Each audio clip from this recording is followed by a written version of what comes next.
You won't believe what happened when my son locked the driveway gate. Just a simple action, right? But things quickly spiraled out of control when Karen, the neighbor we all know too well, decided this was a personal attack. Instead of talking it out, she went straight to her husband, who just so happens to be a cop. And that's when everything got really messy. What started as a small disagreement over a locked fence turned into a full-blown neighborhood drama, with Karen demanding that my son be arrested. Imagine being caught in the middle of a situation where your kid is accused of something he didn't mean to do.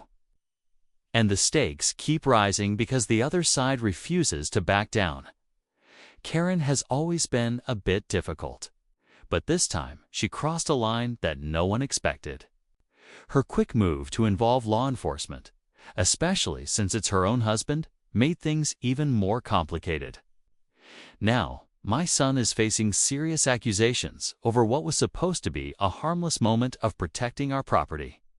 It's frustrating, confusing, and honestly, pretty scary. How did a locked driveway gate lead to this?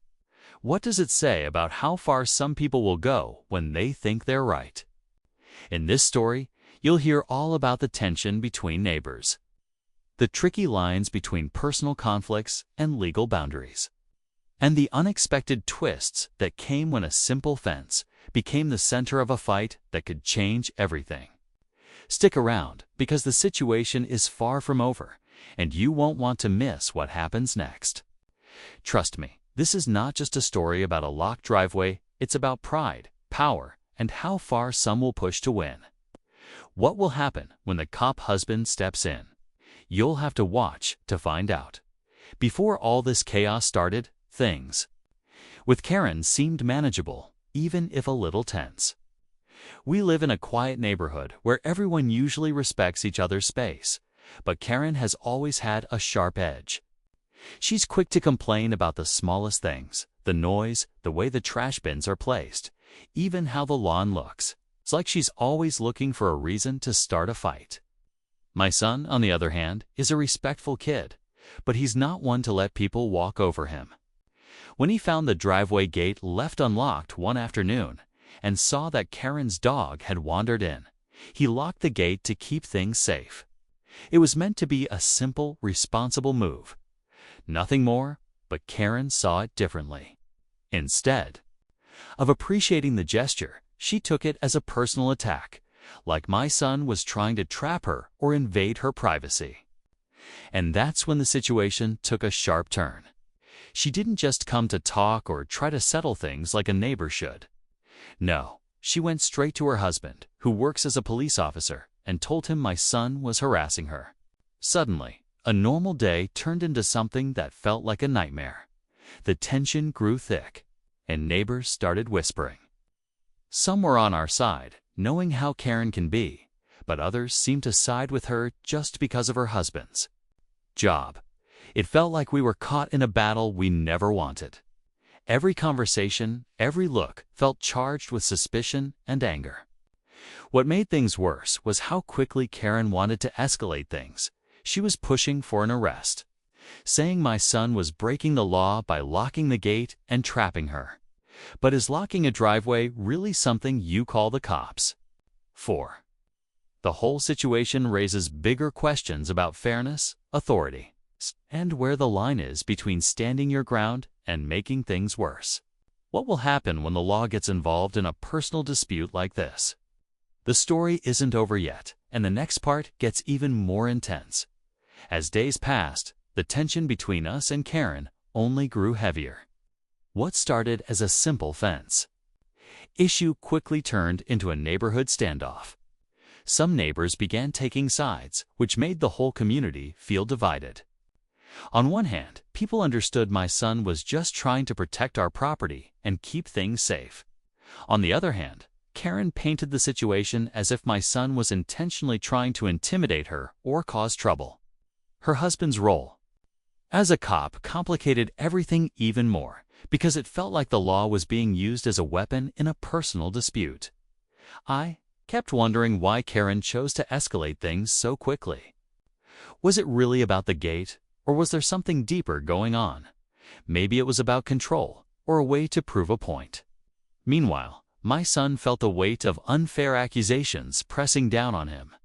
He started avoiding going outside, worried that any small mistake could be twisted against him.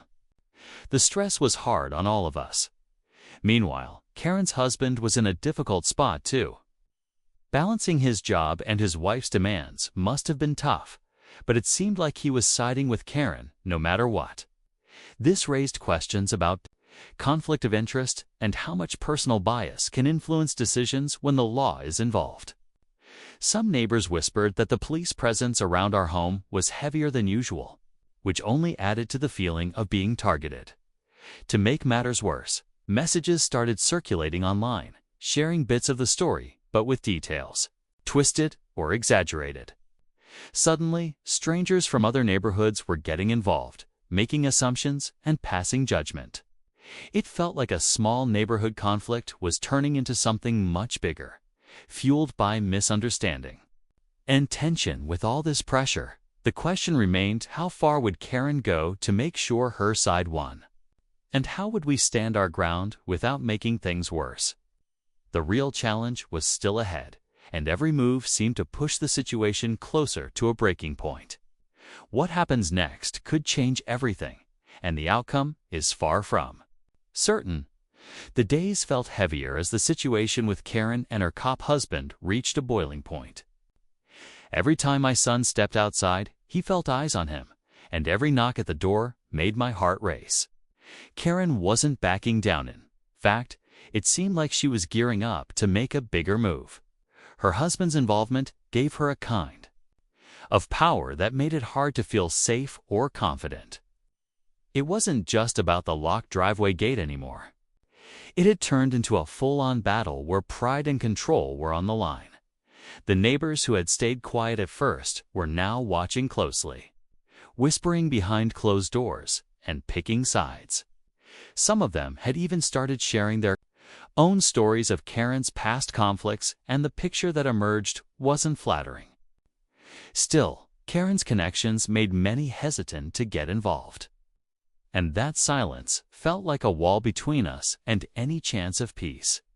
My son was living on edge, knowing that one wrong word or action could escalate things further. We tried to keep calm, but the stress was impossible to shake. Then, one afternoon, the tension exploded.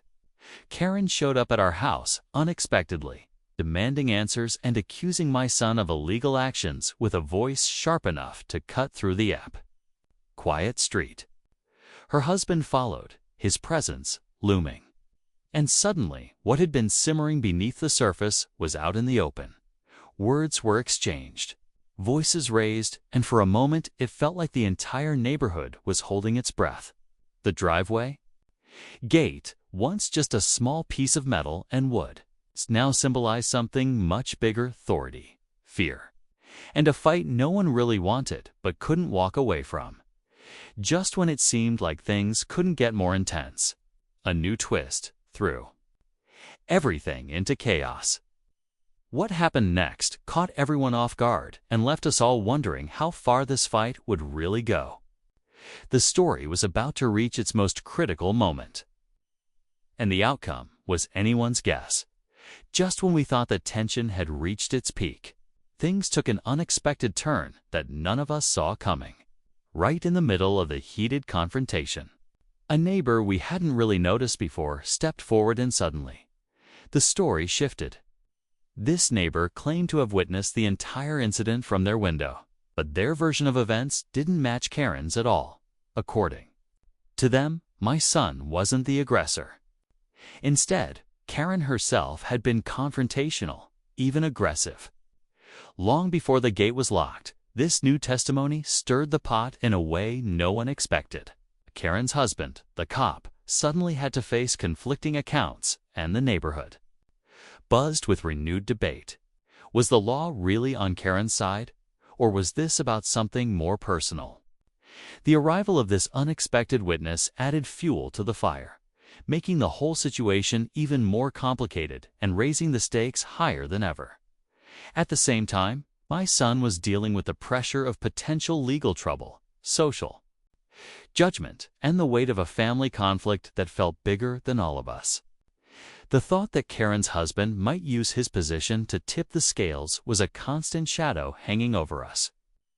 Could justice really be fair here? Or was this going to turn into a case of power and privilege drowning out the truth? The neighborhood was no longer just a quiet place where small disagreements happened. It had turned into a battlefield where friendships were tested and alliances formed under pressure. Every moment seemed to bring more uncertainty, and every conversation left us wondering if things could ever go back to normal. With emotions running high and the tension spiraling, the story was building to a climax no one could ignore. What happened next? Would this unexpected twist change everything, or would it only make the fight even harder to win? The answer was still out there, waiting to be uncovered. After everything settled, the neighborhood slowly began to heal from the tension that had taken over for weeks. Karen and her husband apologized for how things escalated, admitting that they let personal stress cloud their judgment. It wasn't easy, but that honest conversation helped both families start fresh. My son, relieved that the accusations were dropped, learned a lot about standing up for himself while trying to keep peace. We all realized that sometimes what looks like a small issue like a locked driveway gate can spiral into something much bigger when emotions and pride get involved. The whole experience was a tough reminder about how important it is to communicate openly before jumping to conclusions.